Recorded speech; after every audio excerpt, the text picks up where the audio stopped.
Bonjour mes amis, j'espère que ça va. Je m'apprête à vivre avec vous un débat qui peut être houleux. Voilà, donc ça fait partie des risques passionnants de la réflexion.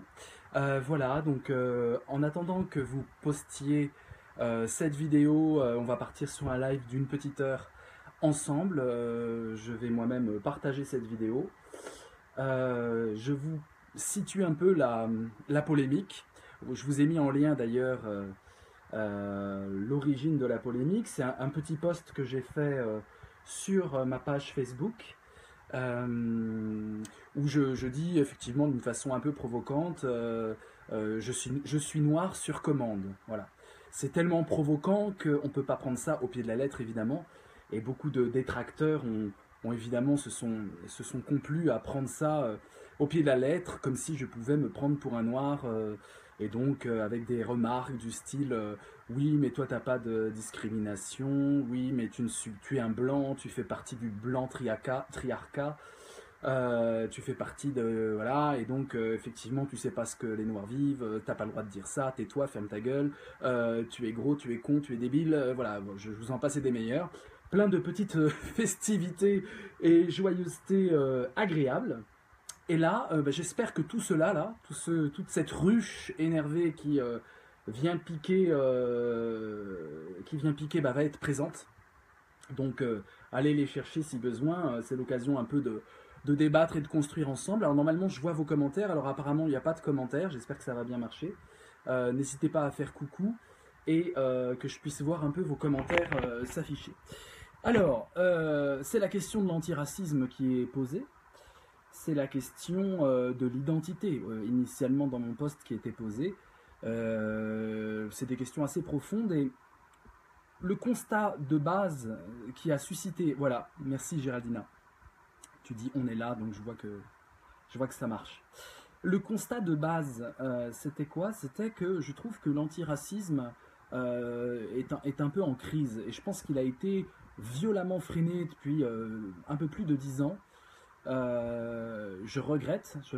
J'ai l'impression que il s'est non pas endormi, parce qu'il y a des mobilisations régulières sur l'antiracisme, mais j'ai l'impression, bonsoir, ouais, tout ça marche, c'est génial. Alors là, il faut partager mes amis, partager abondamment sur vos groupes, sur vos pages. Voilà, merci Freddy, tu viens de partager la vidéo, c'est super sympa. Les autres, faites pareil, vous avez plein de... Salut Anis, vous avez plein de pages où partager, donc je compte sur vous, voilà. Alors attendez, bim. Je partage aussi, excusez-moi, on va vraiment commencer dans 3 minutes.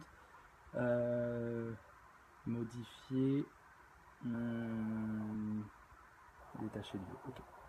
Donc le constat de base, c'est que l'antiracisme, il est au point mort. Alors on a cru qu'il allait retrouver un souffle, une vigueur et une prégnance dans les luttes progressistes avec une sorte de nouvel antiracisme très énervé, mais en fait très rejetant tout le monde au nom, enfin tous les blancs, au nom du colonialisme, au nom de leur non-possibilité de penser la négritude, dirait Césaire, en tout cas le vivre noir, le fait d'être noir. Mais en fait, ça n'a pas mené à grand-chose. Il faut dire ce qui est, au bout de 10 ans de ce genre de lutte-là, ça a servi à quoi, toute cette agitation? Ça a servi à scinder encore plus la société, faire que des jeunes, notamment mélanodermes, c'est-à-dire non blancs, enfin foncés de peau, finalement soient dans la haine et la frustration à fond, dans la colère, dans la rage, mais concrètement en termes d'avancée de l'humanisme et de recul du racisme, le bilan est vraiment, me semble-t-il, assez maigre. Alors, je partage. Et donc, l'idée derrière, au-delà de la polémique, c'est comment on pourrait réinventer, et je pense que tous ensemble, c'est une œuvre collective, c'est pas évidemment moi qui vais le faire, comment on pourrait réinventer un peu cette lutte anti-raciste. Là, j'ai beaucoup d'amis à moi, mais je n'ai pas les petits énervés qui étaient là. Pourtant, je leur ai vraiment dûment donné rendez-vous. Ils étaient au courant, voilà, ça leur coûtait pas grand-chose, mais ils préfèrent rester dans leur petit univers notamment Twitter, vous savez, ou par des petits tweets, salut, ou par des petits tweets, ils arrivent à empêcher le débat tout en faisant semblant de vouloir le débat. C'est en fait cette mouvance antiraciste, identitaire, essentialiste, ghettoisante, c'est une mouvance très compliquée parce que au nom de la lutte contre le racisme, ils sont racistes, totalement. Hein. Au nom de la lutte contre l'essentialisme, ils sont essentialistes.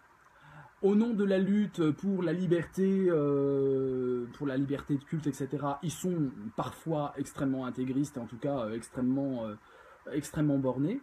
Et donc on a affaire à un mouvement qui n'a servi en une dizaine d'années qu'à faire émerger des nouveaux leaders sur la place.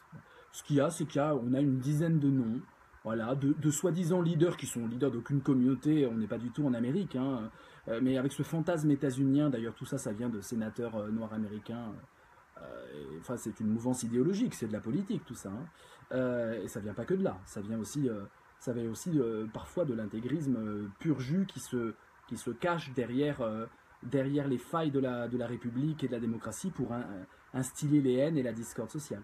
Mais au bout du compte, voilà, ça aurait fait émerger 2, 3, 4, 5 personnalités que l'on connaît, voilà. Sinon, quelques livres, plus ou moins polémiques. Sinon, c'est quand même assez maigre, quoi. On aurait envie d'un renouveau un peu de la militance. Ne sont-ils pas en mode victime? Oui, ils sont victimaires à 150 000%. Et d'ailleurs, ce qui était insupportable dans mon poste, c'était ça. C'est tout d'un coup, je franchissais, j'avais l'impression, vous savez, de voler une marque. De voler une marque. La marque antiraciste devait leur appartenir, et la marque noire devait leur appartenir. Qu'un blanc dise « moi je suis noir sur commande », évidemment, bon, soit je suis le dernier des abrutis et donc je dis des phrases débiles. Ils m'ont dit d'ailleurs, hein, ils m'ont dit « tu es le dernier des abrutis, tu dis des phrases débiles ». Bon, bah très bien, d'accord. Soit il y a un tout petit peu de réflexion derrière cette phrase « je suis noir sur commande ». Voilà, mais bon, ils ne connaissent pas mon travail et très bien, il n'y a pas de problème à ne pas connaître mon travail, mais voilà, ils se sont énervés un peu vite. Alors bon, écoutez, ils ne sont pas dans la place. Myriam, il n'y a ni lutte ni combat à mener. Tout ceci n'a pas lieu d'être. Lutter contre le racisme ne veut absolument rien dire, si ce n'est encourager les gens dans une violence et une intolérance différentes. Alors, je ne suis pas d'accord avec toi, Myriam. Je ne suis pas du tout d'accord avec toi. Le racisme existe. Le racisme, c'est des morts, c'est de la violence, c'est de la discrimination à tout, au logement, à l'embauche, etc. Et il doit être combattu. C'est d'ailleurs pour ça que ça pose problème. C'est pour ça que ça me pose problème, c'est que ces antiracistes racistes, je ne sais pas comment les appeler, moi je les appelle les raciseurs. Peut-être que c'est un concept à forger. Parce ils disent que ceux qui sont victimes de racisme sont racisés. Donc ils enferment dans une sorte d'identité qui est une construction intellectuelle. Ils enferment ceux qui subissent des violences à caractère raciste dans une catégorie, presque une identité, ce sont les racisés. Alors ça, si c'est pas victimaire, racisé, en plus on a le côté passif, hein, le côté vraiment tu subis, tu ne peux que subir, t'es racisé mon gars, voilà, t'es racisé. Ah, il t'a traité de sale nègre, tu es racisé. Ah, il t'a traité de sale arabe, tu es racisé. Bah non, t'es pas racisé, t'as juste un abruti connard de raciste qui t'a traité de sale arabe, mais t'es pas racisé. Voilà, donc, et là c'est passé, hein, c'est très profond, hein, c'est-à-dire que maintenant les jeunes, quand vous leur dites, les jeunes de 19 ans, 20 ans, quand vous leur parlez, et qui sont un peu parce qu'ils sont pris dans Twitter et donc ils sont dans cette idéologie nauséabonde, se qualifient eux-mêmes de racisés, hein, ça a fonctionné, hein, c'est une toute petite minorité, mais qui a un impact assez puissant dans les réseaux sociaux. Et donc c'est pour ça que je parle de ruches, parce qu'ils sont petits, mais alors par contre, ça fait beaucoup de bruit, ça fait beaucoup de buzz. Attendez, je partager encore, hein, on n'est pas assez nombreux, là on est 40, là c'est pas assez. Parce qu'il faut qu'on soit nombreux sur la place, et surtout j'aimerais que, j'aimerais qu'il y en ait, ils sont pas là. S'ils sont pas là pendant 1 heure, franchement ça signe un peu leur volonté, pas du tout de débattre, mais leur volonté de faire gna gna gna, et surtout de dire aux blancs, aux blancs que je suis dans leurs regards, moi je me suis jamais qualifié comme blanc, hein, mais dans leur regard, je suis le blanc, et le blanc n'a pas de légitimité, donc leur idée c'est de disqualifier toute parole antiraciste émanant des leucodermes, hein, des blancs, comme on pourrait les appeler. Ça on doit être disqualifié, c'est-à-dire qu'il faut absolument être noir pour pouvoir parler de racisme, il faut absolument être arabe pour pouvoir parler de racisme, et puis là-dedans évidemment il y a des différences, je pense que le noir, il faut vraiment être noir pour parler du racisme anti-noir, etc. Alors attendez, vous êtes là, n'hésitez pas à faire à faire part de vos remarques, hein. Le but est de faire un débat, je ne vais pas faire un monologue. J'ai en plus abondamment traité cette question dans tous mes livres. Ça c'est important quand même de le savoir, parce que je ne parle pas de n'importe où. Je parle d'un combat qui est un combat pour faire entrer dans la philosophie justement des mélanodermes, des non-blancs. Et donc tout mon combat, ça a été, depuis le début de mes livres, ça a été de dire il y a des gens qui ont une couleur de peau foncée et qui philosophent et qui méritent de faire partie du monde des intellectuels. Et ce combat, je l'ai mené avec une vigueur extrême et je le mène tous les jours. Fatih Triki, mon ami philosophe tunisien, m'a demandé de faire sa préface dans ce sens-là. Quand j'étais éditeur, j'ai édité des Noirs et des Arabes, entre guillemets, hein, je mets des guillemets, mais voilà, et des costauds au niveau de la revendication. Saïd Bouamama, avec un livre sur France, autopsie d'un mythe national. Je veux dire, c'est quand même du lourd. Rokhaya Diallo pour son premier livre, où je l'ai vraiment incité à écrire son manuel Racisme mode d'emploi. Voilà, donc bon, après elle a eu son parcours à elle et je n'approuve pas les idées qu'elle a pu développer après, mais voilà, non seulement dans mes propres livres, et je vous en ai mis quelques extraits là, on va voir ça ensemble, mais en plus dans mon parcours d'éditeur, dans mes biographies, même dans ma vie d'intellectuel et de philosophe, à l'université de Tunis, dans le monde entier, il s'agit vraiment de porter le combat antiraciste dans le domaine de la philosophie. Donc, bon, après on peut dire que voilà, c'est important, je suis obligé de montrer d'où je parle, parce que sinon, ces antiracistes racistes, ou ces raciseurs, les raciseurs tout de suite vous collent l'image du colon, hein, parce que c'est toute une génération qui a été formée par ceux qui ont vécu la guerre d'Algérie, et qui leur ont transmis leur haine, leur frustration, et surtout leur logiciel historique complètement has-been, qui est un logiciel... qui refait la guerre d'Algérie en permanence. Donc on parle de colonialisme, de camp décolonial, etc. Et ça marche, quoi. On est encore dans un vieux logiciel tout pourri. Je dis pas qu'il n'y a pas de néocolonialisme en Afrique, etc. Bien sûr que non. Je l'ai même dit sur la chaîne de Bolloré CNews, quand même. Bon. Voilà, sur CNews, vous regardez dans mes vidéos sur ma page Facebook, je dénonce ça ouvertement, et dans mes livres aussi. Mais le néocolonialisme, d'accord, mais de là à parler d'un racisme structurel d'État, de là à dénigrer les couples mixtes, blancs, noirs, mixtes dans leur logique délirante, de là à dire le blanc ne doit pas parler de racisme, de là à dire tu es blanc donc tu es dans le camp du mal, eh bien non, juste non. Et vous n'allez pas me la faire à l'envers, les gars, et vous n'êtes pas là, c'est dommage, je vais lire quand même vos commentaires, mais ceux à qui je m'adressais vraiment ne sont pas là. C'est un débat spontané, hein, c'est parce qu'il y a eu une montée ce matin que j'ai voulu le faire. Mais je serai toujours au rendez-vous si vous voulez débattre, il n'y a pas de problème. Ayez un tout petit peu l'énergie du débat, et puis après on pourra avancer, parce que le but c'est d'avancer, c'est pas de faire une guerre des antiracismes. Alors, il y a des gens, hein, tu n'as pas à justifier. Non, c'est pas une justification, c'est juste poser le débat. Éléonore, je vous écoute et je vous lis quelques réactions, et je crois comprendre que vous ne cherchez qu'à convaincre vos amis. Bah non, c'est pas le but. Certainement pas à discuter avec les racisés, dont je suis sans haine ni complexe envers qui que ce soit. Bah, je discute avec toi, Éléonore, tu vois, je viens de lire ton post, et je suis tout à fait ouvert. Vas-y, ouvre la discussion, je vais lire tous tes posts et je vais y répondre tranquillement, et je vais même te poser des questions. Donc on débat, il n'y a pas de problème, on a 1 heure devant nous là. Donc vas-y. Là pour l'instant tu n'as pas ouvert le débat, tu as dit j'existe, donc tu existes, je te reconnais et on discute. C'est votre faute alors si vous lui avez ouvert la porte. Oui, c'est vrai, un peu. Géraldina, ils arrivent, d'accord. Bah, tant mieux. Bienvenue à vous, les amis. Merci d'être là. C'est un immense honneur de pouvoir débattre. Le monde est raciste. Ouais, d'accord. Férouz, t'es carrément à fond. Le monde est raciste. Je ne suis pas du tout d'accord avec toi. Je pense que ça ne veut rien dire. D'ailleurs, le monde est en général, ça ne veut pas dire grand-chose. Mais le racisme existe évidemment. Et justement, délirer sur le racisme ou en faire une marque déposée, c'est s'empêcher d'avoir une véritable vision de ce qu'est le racisme et du partage d'expériences nécessaires, certainement pas entre racisés dans leur logique, c'est-à-dire entre victimes du racisme, mais entre stigmatisés, parce que c'est pas racisé, c'est stigmatisé, il ne faut pas inclure la notion de race là-dedans, mais certainement pas entre eux, mais justement en dehors de la société. En dehors des chapelles, en dehors des clans. Parce qu'un antiracisme qui préconise le communautarisme ou l'entre-soi ou l'entre-nous, évidemment, il ne va toucher que les concernés et pas le reste de la société. Or, c'est le reste de la société qui peut se montrer parfois raciste. Donc le combat doit porter, franchement, virulemment, contre les racistes, me semble-t-il. Remplaçons le mot racisme par discrimination. Cela éviterait peut-être l'aspect de victimisation. Oui, oui, tu as raison, c'est la discrimination. Oui, tu as raison, pourquoi pas, ça me va. Vanina, j'étais au MRAP dans les années 80-90. Depuis, il y a eu un retournement de pensée agressive. Je suis sorti du mouvement associatif. Très intéressant témoignage. Discrimination et racisme vont de pair. Oui, je suis d'accord. Donc, communautarisme. Bon. Voilà, donc... alors, je vais... Étant maman d'un adorable métis, je me contenterais d'écouter. Ben non, au contraire, Rayat. Parce que c'est le cas du métis, comme tu le dis, parce que ça veut rien dire, mais on est tous métis. Tous ces mots sont piégés.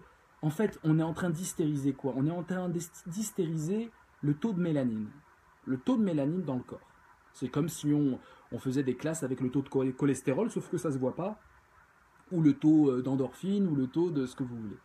Là, on a pris la mélanine, qui ne veut rien dire. La mélanine ne veut rien dire sur votre génome. Vous pouvez très bien avoir un génome très proche de quelqu'un qui a la couleur de peau noire et vous avez la couleur de peau blanche.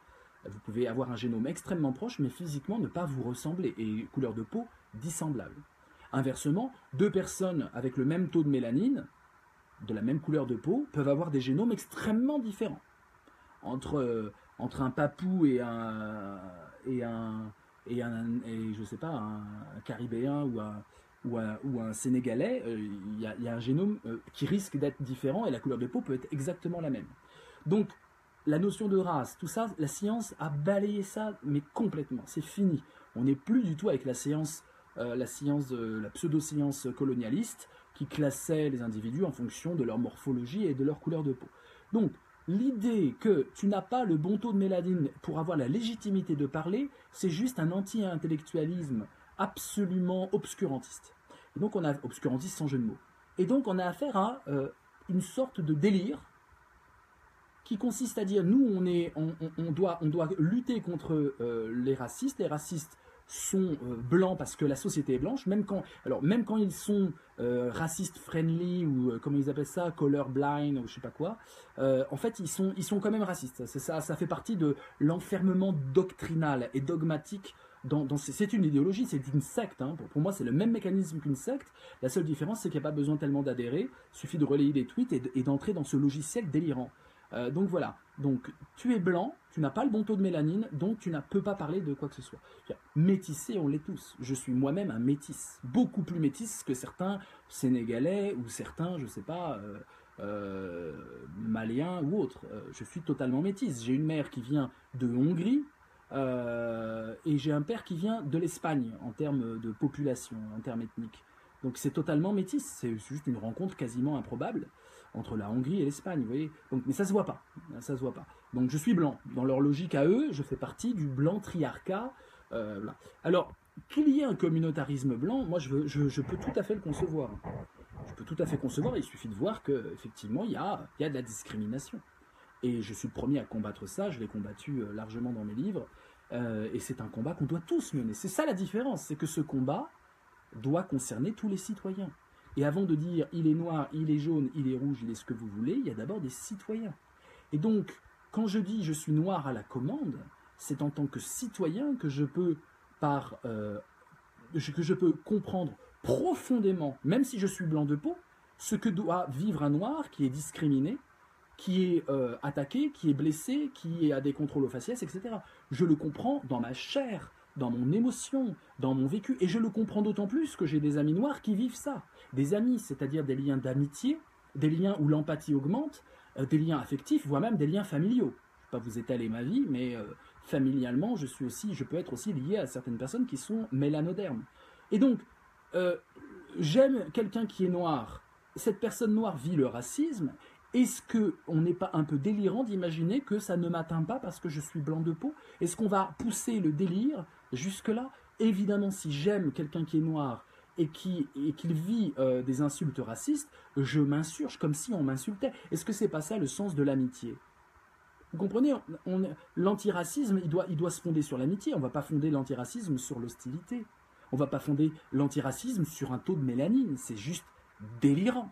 Mais c'est du grave délire. C'est très grave comme délire. Et je le condamnerai sans cesse. Et je pense qu'il faut vraiment, mais radicalement combattre ce délire. Donc, Brisons le silence, c'est proche de... Donc évidemment, celui qui n'a pas d'amis profonds, hein, je ne parle pas d'amitié genre oui je connais Rachid, c'est un pote, non, je parle d'amitié profonde, d'implication affective. Ce qui pourrait définir l'amitié, c'est que la souffrance de l'ami est ma souffrance et que le bonheur de mon ami est mon bonheur. De l'amour, si vous voulez, au sens général du terme. Le sens de l'amitié et de l'humanisme, dit Frédéric, mais tout à fait ça. Donc, évidemment, celui qui est replié avec que des blancs autour de lui et qui ne sait même pas ce que ça veut dire d'aimer Rachid et d'aimer des personnes de couleur, alors évidemment, c'est plus compliqué. Il doit fantasmer et tous les fantasmes sont bons. Donc, évidemment que la lutte antiraciste vient avec une fraternisation citoyenne au-delà de l'apparence physique. Ça me semble évident, mais il faut le redire. Et même au-delà des catégories sociales, pour être un tout petit peu marxiste sur les bords, c'est quand même plus intéressant d'être connecté internationalement et donc de souffrir là où le Chinois souffre quand il est exploité, de souffrir là où le Sud-Coréen souffre, de souffrir là où le Vénézuélien souffre, etc. Donc je suis, comme disait Terence, je crois 163 avant Jésus-Christ, dit rien de ce qui est humain ne m'est étranger. Et ma phrase je suis noir sur commande est totalement dans cette philosophie humaniste qui consiste à dire rien de ce qui est humain, et certainement pas la souffrance, l'exploitation, la stigmatisation, etc., ne m'est étranger. Et bien sûr aussi le colon et l'exploiteur. Bien sûr aussi. Et je sais ce que c'est. Enfin, se parcourir un peu, c'est aussi comprendre les avantages qu'on peut tirer d'une position, etc. Et les refuser, c'est presque je dirais, une position éthique que de refuser les avantages parce qu'on est blanc de peau, les avantages qu'on pourrait avoir. Voilà. Donc voilà. Donc ne soyons pas intimidés par ceux qui veulent nous couper le clapet parce qu'on n'aurait pas le monopole de la négritude ou le monopole de la de la mélanine. Voilà. Et confondre mélanine et moraline, vous savez le mot de Nietzsche, la moraline, cette morale qui consiste à intimider, à dire ce que tu dois ou pas faire ou pas, bah c'est abject, ça fait vomir. La mélanine et la moraline, c'est trop. Donc voilà, déjà partons de cette non-intimidation-là, je peux penser des problèmes. Alors évidemment, d'autant plus je le dis, mais je vais vous montrer un tout petit peu. Voilà, là c'est un pavé de 630 pages. Voilà, qui s'appelle Marabouté avec la magnifique photo de Shérif Semba. C'est un livre où les héros sont un métis, un noir et un blanc. Et les trois vont lutter pour l'antiracisme. Voilà, 2004 chez Fayard, un pavé marabouté, un roman. Là, c'est un dictionnaire contredico-philosophique. Dans tous les livres, dans tous les index que vous pouvez voir là, il y a toutes les couleurs de peau, volontairement. Donc il y a Cheikh Anta Diop, il y a Lumumba, etc. Tout ça mis dans dictionnaire philosophique. Et vous avez pas autant de noirs que de blancs, mais en tout cas une véritable recherche pour avoir des intellectuels mélanodermes. Idem dans mes ouvrages de vulgarisation, vous avez des phrases qui viennent d'un peu tout le monde, voilà, etc. Là, vous avez une autre discrimination dans mot pour mot, c'est la discrimination pour les sourds, parce qu'après tout, les sourds, on les oublie, les sourds muets. Donc, ils sont aussi discriminés, il y a une lutte à mener là-dedans. Ça, c'est un ouvrage qui critique justement le racisme et ses liens avec le capitalisme. Et là, dans l'ambition, je prends des portraits d'ambitieux, autant que je peux, qui sont de toutes les couleurs du monde. Voilà. Mais c'est surtout Marabouté qui est l'ouvrage qui traite fondamentalement de ça. Donc, si vous voulez poursuivre la réflexion en connaissant un tout petit peu mon travail, essayez de voir Marabouté, qui est un roman qui ne traite que de ça, sous l'égide de Cheikh Anta Diop, où je montre dans le roman, si je dois vous la faire courte, que on peut très bien être blanc et être contre le racisme, et même être panafricaniste et blanc. C'est tout à fait possible. Tout comme dans les abolitionnistes, avant 1848, nous avions des abolitionnistes blancs. Mirabeau, Condorcet, La Rochefoucauld, des philosophes. Ils étaient blancs, ils étaient abolitionnistes, ils avaient même créé en 1788 la Société des Amis des Noirs, c'est comme ça que ça s'appelait. Et ils étaient... merci Myriam.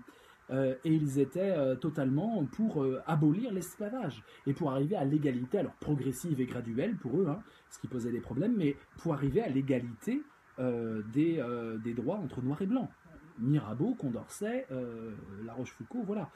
Donc il y a toujours eu des mouvements anticolonialistes portés par les soi-disant colons, et c'est d'ailleurs une des grandes forces occidentales, qu'on le veuille ou non, hein, c'est que l'Occident a toujours engendré des mouvements, notamment liés à la philosophie, hein.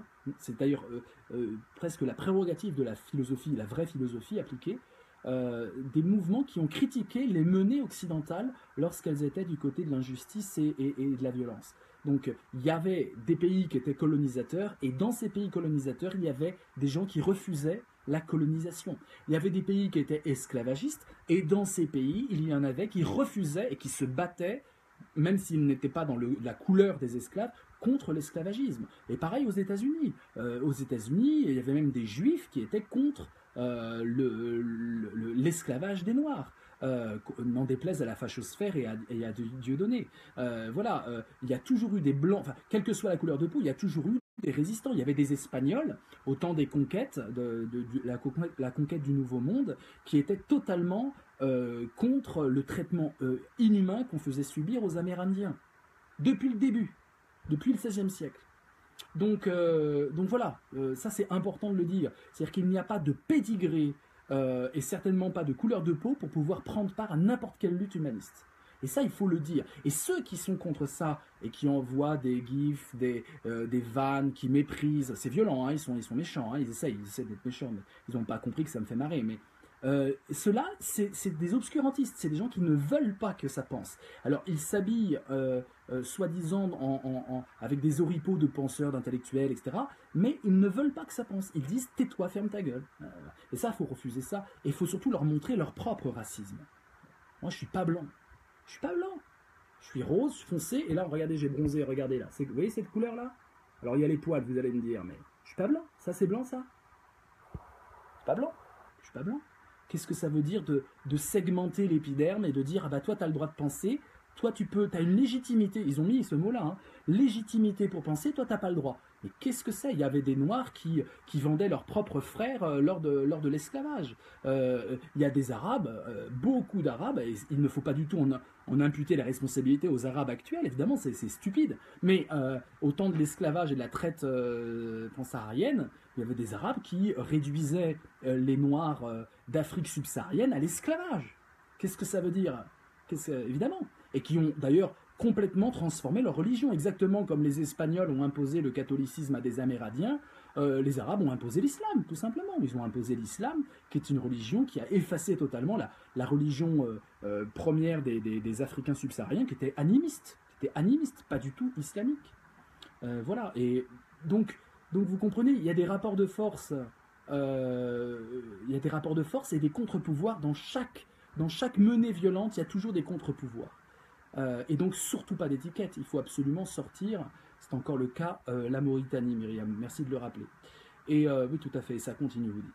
Donc bon, et puis je suis sûr que même en Mauritanie, il y a des Arabes qui sont absolument contre l'esclavage, je suis sûr, c'est évident qu'il y a des leaders progressistes.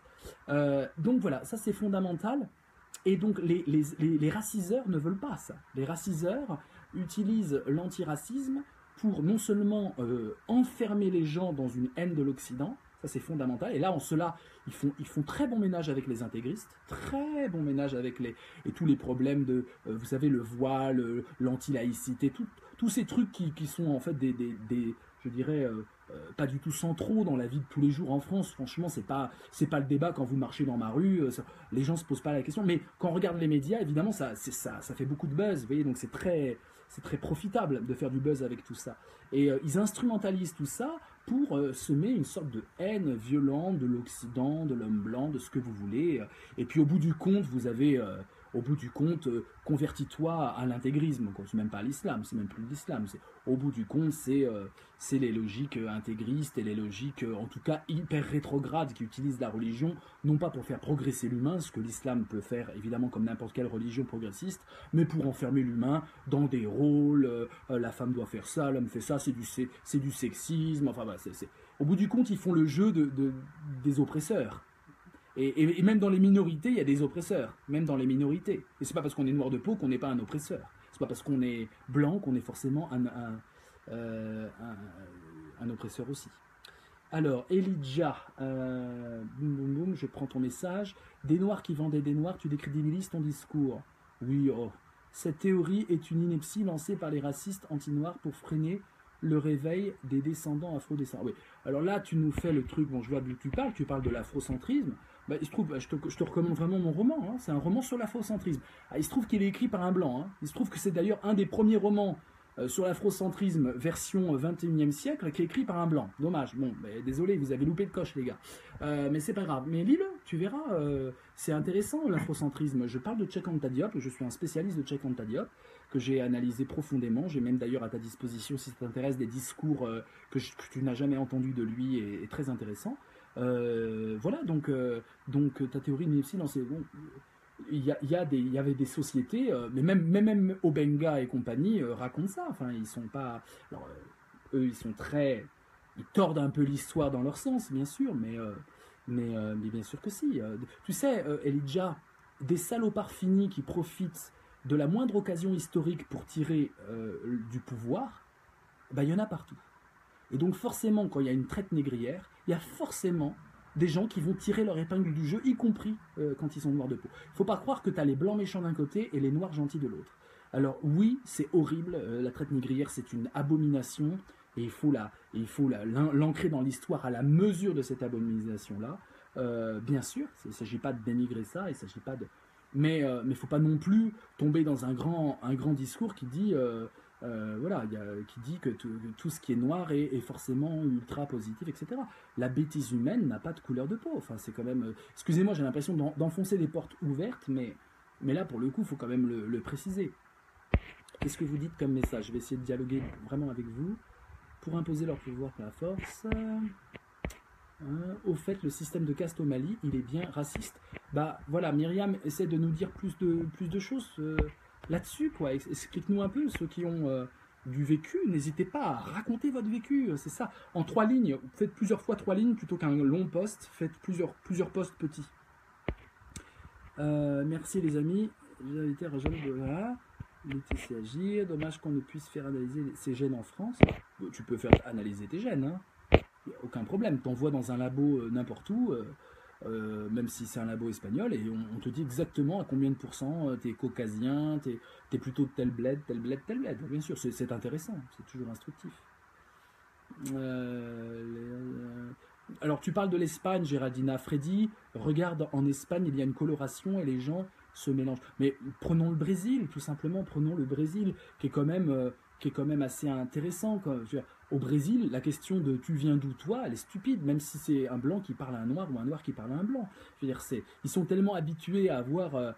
ça ne veut pas dire qu'il n'y a pas des différences sociales, économiques et une violence capitaliste, hein, je ne suis pas en train de dire ça, comprenez bien. Bien sûr, mais la couleur de peau n'est pas le facteur déterminant comme ça peut l'être, hélas en France. Et encore une fois, il faut qu'on invente des luttes pour ça. Évidemment qu'il faut lutter, je ne suis pas en train de vous dire tout va bien et il ne faut pas lutter. La lutte doit s'organiser en intégrant tout le monde. Une lutte qui n'intègre pas les blancs au nom de blancs, au nom qu'ils appartiennent aux méchants, c'est juste une fausse lutte, tout simplement. C'est comme si le féminisme, et d'ailleurs il existe, il y a un féminisme qui dit les femmes doivent s'organiser entre elles. Bon, dans les années 70, c'était intéressant, parce que c'est vrai que la société pesait, et il y a eu le mouvement de mai 68, donc il fallait que les femmes à un moment disent « Attendez, qu'est-ce qui s'est passé ?» Mais aujourd'hui, dire le féminisme ne concerne que les femmes, les hommes, vous n'avez pas le droit d'en parler, vous n'avez pas de légitimité. Je l'ai vécu d'ailleurs, puisque j'ai écrit L'homme expliqué aux femmes, vous connaissez ce petit livre, où j'ai eu des féministes en face de moi, féministes un peu comme ça, anti-féministes, qui ont dit mais c'est pas possible, d'où tu parles, tu es un homme, tu appartiens au patriarcat. Alors soit je appartiens au blanc-triarcat, soit au patriarcat. J'ai toutes les tares. Hein. En termes de lutte pour les minorités, moi je ne devrais même pas exister. Voilà, il faut. Et donc tu ne peux pas parler. Mais si, je peux parler de tout, mais arrêtez. On peut parler de tout. On peut parler de tout et on peut avoir le point de vue qui n'est pas le point de vue de sa caste. Moi, j'ai pas de caste. Profondément, quand j'essaie de parler, j'essaie de me situer sur un plan de vérité. C'est quand même ça le minimum du boulot dès qu'on agite un peu ses neurones. Donc évidemment, j'ai pas de corporatisme, je sers la soupe de personne, j'ai une grande liberté de parole, vous le savez bien. Donc voilà, j'organise ma vie comme je l'entends et je parle de tout ce que je veux. Il n'y a pas besoin de légitimité. La légitimité, c'est le discours lui-même qu'il faut critiquer, pas la tête du mec. La traite arabo-musulmane a été mise en place bien avant les occidentaux coloniaux. Les Juifs ont-ils participé massivement à cette traite? Non, pas que je sache. Freddy, alors, vous dites quoi? La force des faibles, c'est la victimisation massive d'un groupe revendiqué. Bah, en tout cas, c'est la tendance. Ouais, je comprends ce que tu dis. Je pense vraiment que le livre à relire, c'est le livre Chien blanc de Romain Gary. Désolé, c'est un blanc, hein, désolé. Mais rien ne vous empêche de relire Césaire et de lire d'autres. Mais Romain Gary dans Chien blanc, je pense qu'il pose vraiment, vraiment bien le problème. Le problème de ce délire un peu à la Malcolm X qui consiste à dire à travers un ailleurs délirant, parce que Malcolm X n'avait pas de rapport avec l'islam, enfin, mais on cherche un point de vue exotique, fantasmé, pour pouvoir s'inventer un combat, voilà. Donc, et il en parle vraiment très bien, et évidemment que c'est pas le résultat ne va pas. Il faut rien attendre, je pense, de mouvements qui visent la division de la société. Que la société soit divisée, c'est un fait, mais les mouvements qui disent on va entériner cette division sociale en rejetant violemment l'autre, ça ne marche pas. Profondément, ça ne marche pas. En plus, l'histoire nous montre que ça ne marche pas. Soit ça finit dans un bain de sang ou un génocide, soit ça finit dans une haine larvée où le racisme est omniprésent, mais comme en Amérique, soit ça finit, voilà. La seule puissance, c'est de dire je me fous complètement de ta couleur de peau. Et quand je dis je suis noir sur commande, ça veut dire la couleur de peau, c'est pas du tout un facteur qui doit entrer dans mon identité, même si l'autre me désigne comme blanc. C'est pour ça que je vous dis, ceux qui disent tu es blanc, je dis je ne suis pas blanc. Je ne suis pas blanc. Je ne me considère pas comme blanc. Je suis citoyen français, je suis citoyen du monde, mais je ne suis pas blanc. Voilà, profondément. Et je suis la couleur que je veux et je peux même la déterminer. Alors là, évidemment, c'est provoquant, donc ah mais non, mais t'es pas blanc, mais ça montre un peu l'inanité de ce débat. Hein. Plus tu es noir, plus tu es pauvre, ça se vérifie. C'est faux. Oui, je comprends ce que tu dis, mais ça change énormément et c'est pas en tout cas au Brésil, c'est en tout cas pas du tout la question qui vient tout de suite de chercher l'origine, etc. On est vraiment dans une acceptation. Moi, j'ai été au Brésil et vraiment, on est dans une immense acceptation avec d'immenses Brésiliens noirs qui sont hyper talentueux et hyper connus. Et le fait qu'ils soient noirs n'entre pas en ligne de compte. C'est-à-dire qu'il n'y a pas cette hystérie sur la mélanine du côté des oppresseurs comme des oppressés. Et du coup, oui, il est noir, c'est un grand compositeur, c'est un grand homme de lettres, il est noir, bon, et so what. Voilà. Il faudrait en arriver à là, je pense, en France, et que tout ce qui est clairement raciste soit non seulement déshonoré, mais ringardisé au possible, et combattu au possible. Alors, Vanina, j'étais invité chez des amis égyptiens et ils m'ont sorti une blague, Dieu a créé l'homme. Le premier sorti était noir, il a dit il est trop cuit. Le second était un homme blanc, Dieu a dit il n'est pas assez cuit. Le troisième, zut, message trop long, j'arrive plus à le lire. Je vais voir si j'arrive à le choper sur mon ordinateur. Bon, j'espère que ça vous intéresse. Vous êtes 50, écoutez. Ils sont brésiliens. Voilà, c'est ce que je voulais dire, Yem, merci. Citoyen du monde, ça veut rien dire, citoyen ouvert au monde plutôt. Oui, ouvert au monde. Ceci dit, moi je suis pour qu'on développe la binationalité et la trinationalité. Enfin, je trouve que le nationalisme se niche dans ces détails-là. Et voilà, la binationalité, ça devrait être monnaie courante aujourd'hui dans un monde mondialisé. C'est un arabe, il est parfait. Ah, je comprends plus ce que vous dites là. J'ai perdu ton message, Férouz. Refais-le en plusieurs morceaux parce que voilà, c'est compliqué. Bon, je regrette qu'il n'y ait pas des purs... oui, mais c'est quand même une démonstration hein, ce soir. Hein. Regardez le post que j'ai mis en copie, regardez tous les commentaires des antiracistes, racistes, des raciseurs. Regardez, c'est très instructif. Faites-le s'il vous plaît après ce débat. Faites-le, vous cliquez sur le lien, vous lisez mon texte qui est franchement de la teneur dont je vous explique, et vous regardez tous les commentaires, et vous aurez toute la rhétorique, un condensé de rhétorique. En plus, je me suis amusé, je ne fais pas ça tous les jours, hein, parce que c'est fatigant de répondre à des petites abeilles qui picotent, mais je me suis amusé à répondre un peu, pour voir un peu ce qu'ils avaient dans le ventre. Ça finit toujours en disant « ferme ta gueule, t'as pas le droit de parler ». Bon, mais comme n'importe quel mec de l'extrême droite, hein, tout simplement. Ça finit dans l'extrême droite, tout ça, évidemment. Dès qu'on fétichise une identité, même si c'est une identité de combat, ça finit toujours par le rejet de l'autre. Bon. Mais vous allez voir, c'est un modèle du genre. C'est-à-dire qu'ils prennent les phrases que je dis, ils les tordent pour me faire passer pour le blanc, dominateur, loin des réalités, machin, machin, machin. Et c'est assez spectaculaire. Et ça, c'est quelle énergie perdue au lieu de construire une néo-résistance antiraciste, tout simplement. C'est-à-dire quelque chose de créateur, un antiracisme créateur. Que produisent les raciseurs? Qu'est-ce qu'ils produisent? À part des sortes de colonies de vacances où on leur bourre le crâne telle une secte avec des dogmes non réfléchis qui arrivent comme... Qu'est-ce qu'ils produisent concrètement en termes d'émancipation, en termes de progrès, en termes de musique voilà, en termes... Quand vous écoutez du Médine ou des raps comme ça, c'est des raps qui donnent envie d'égorger tout le monde. Enfin, je veux dire, c'est enfermant dans la haine, c'est haineux, il n'y a pas de solution. En fait, la question qu'on devrait poser, qui est la question pertinente, c'est qu'est-ce que tu proposes comme solution qui soit fédératrice, porteuse d'espoir, porteuse d'avenir et qui réconcilie? Rien, rien. C'est que, ouais, c'est comme ça, c'est la haine, enferme-toi dans ta peau, quoi. Merci Myriam, d'accord. On a lu déjà, c'est hyper violent.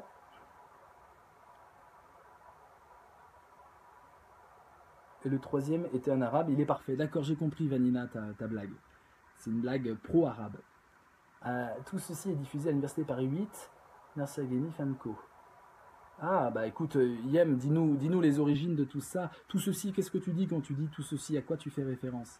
Sois plus explicite et balance-nous des liens. Mettez des liens, les amis, qu'on puisse prolonger le débat.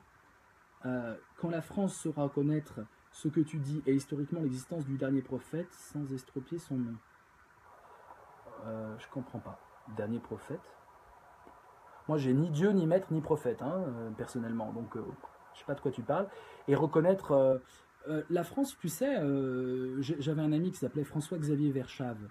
Je vous recommande ses livres, François-Xavier Verschave. C'est lui qui a créé le concept de France-Afrique, enfin, qui l'a popularisé après Houphouët-Boigny. C'est un combattant blanc qui a combattu jusqu'à mourir de façon assez étrange.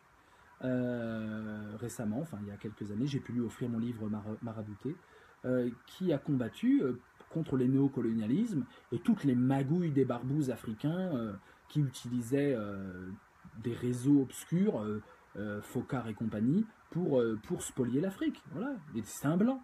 François-Xavier Verschave était un blanc complètement à la solde du combat contre la France-Afrique. Voilà, et très bien, enfin à la solde, non, la tournure est maladroite, complètement engagé dans le combat contre cette France qui pille l'Afrique. Et c'est un Français. Voilà, donc arrêtez avec les étiquettes. J'ai vu que beaucoup d'entre vous relayer des délires, des sites internet complètement délirants, parce que je regarde un peu vos propres posts Facebook, et faites attention, il y a des sites internet, c'est vraiment de la propagande délirante, quoi. Il faut vraiment qu'on fasse attention aux fake news de plus en plus. Soyez sûr un peu des sites qui vérifient leurs infos, parce que il y en a, c'est vraiment du grand délire. Alors, c'est comme si toi, en tant que blanc, tu étais mis sur une place publique avec jet de pierre et c'est choquant. Oui, ça c'est... Mais c'est intéressant. C'est parce que j'ai été choqué que j'ai voulu faire ce live, et là, ils se débinent. C'est quand même incroyable. Alors que là, ils pourraient balancer des trucs, là. Mais là, ils sont pas là. Je leur ai vraiment... en bonne et due forme, donné rendez-vous ce soir. Ils ont même dit, il organise un dîner. Ouais, bienvenue dans le dîner, les gars. Vous êtes dégonflés, les gars. Vous êtes juste dégonflés. Et quand vous voulez, on fait un débat. Vous venez même chez moi et on fait un débat chez moi avec... Il n'y a aucun problème. Parce que ce que je dis, je l'argumente et ça va dans une lutte profondément antiraciste et pensée. Donc, si votre lutte, elle est pensée, allez-y, on confronte nos idées. C'est quand même le b.a.-ba d'un débat intellectuel et d'un débat même militant. Allez-y, discutez, venez là. Au lieu de rester dans l'entre-vous, là, venez.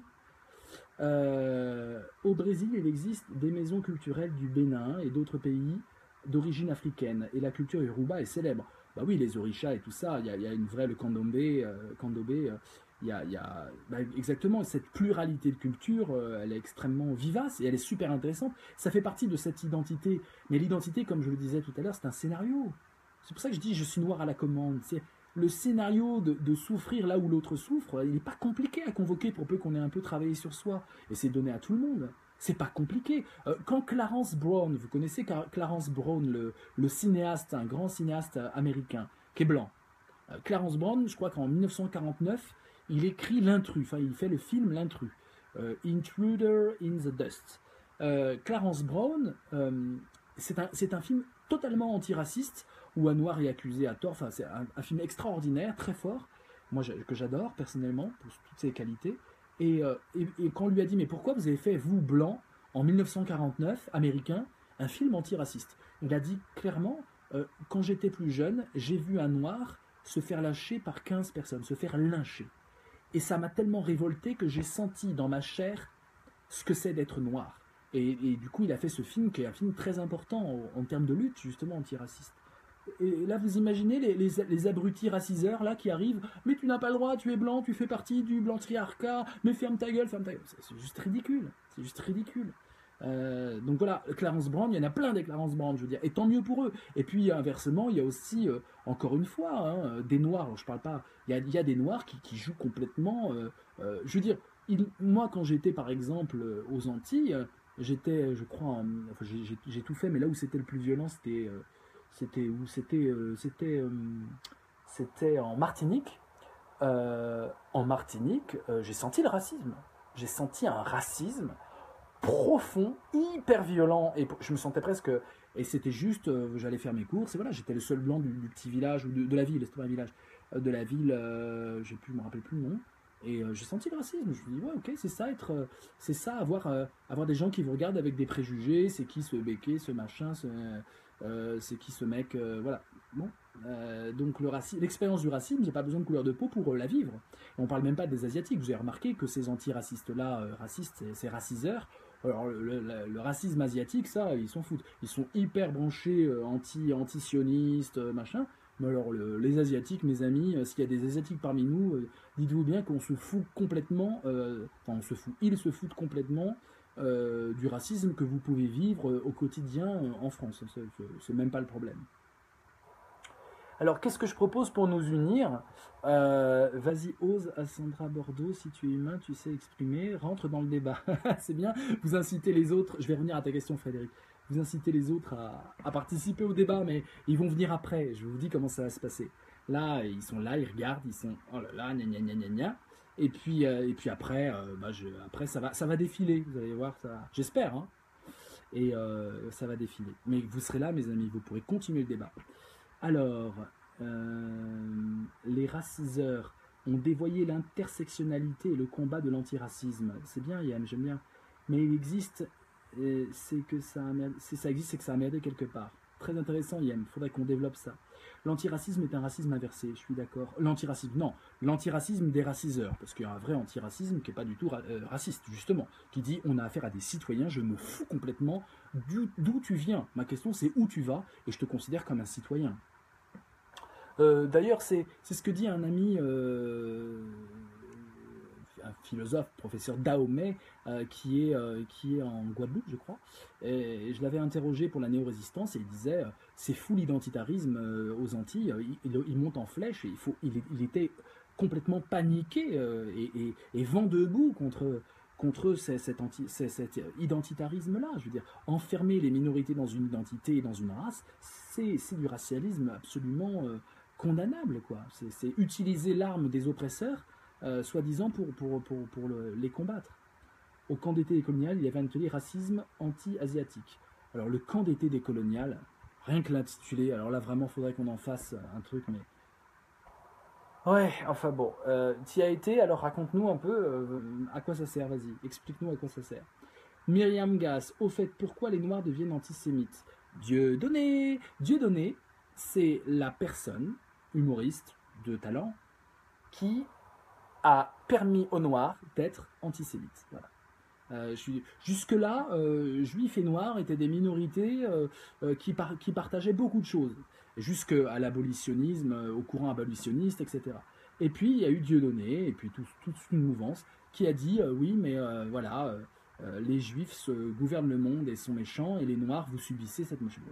C'est un lavage de cerveau très efficace qui passe sous couvert d'humour, parfois ça passe par le rap, et ça a fonctionné à plein, et on avait beau lui taper dessus, dire mais non, c'est n'importe quoi. Voilà, et c'est pour ça qu'il invite Forisson, vous savez, ce négationniste, ce révisionniste négationniste sur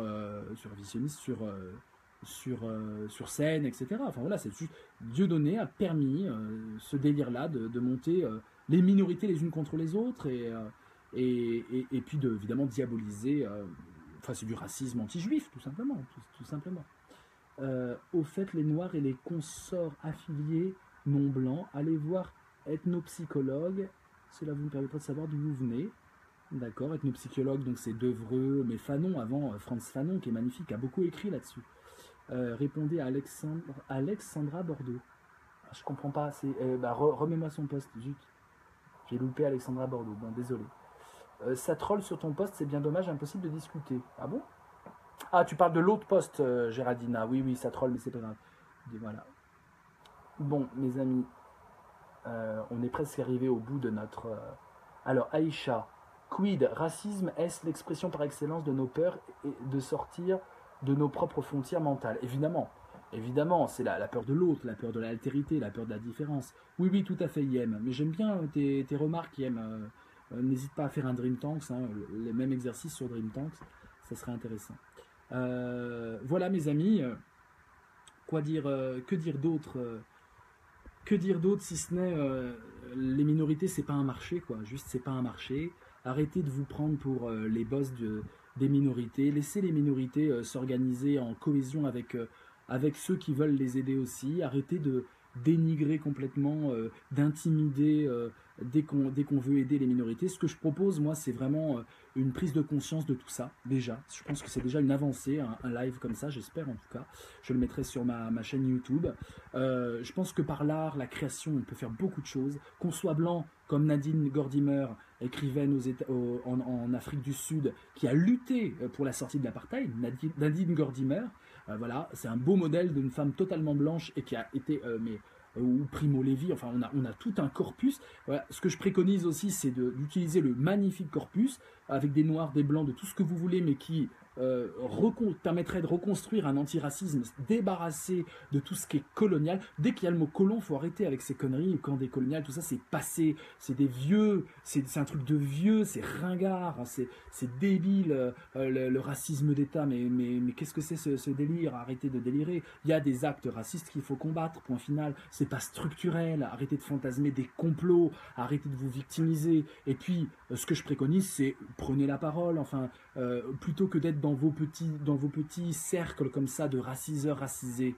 Arrêtez de décloisonner, faites des vidéos, discutez avec nous, discutez avec tout le monde, la société. Vous avez aujourd'hui des YouTube, des Periscope, des Facebook, des Instagram, des Snapchat. Mais racontez-nous le racisme que vous vivez, filmez le racisme, parlez-en, qu'on puisse le voir. Arrêtez de partager ça entre vous et arrêtez d'en faire une chasse gardée, quoi.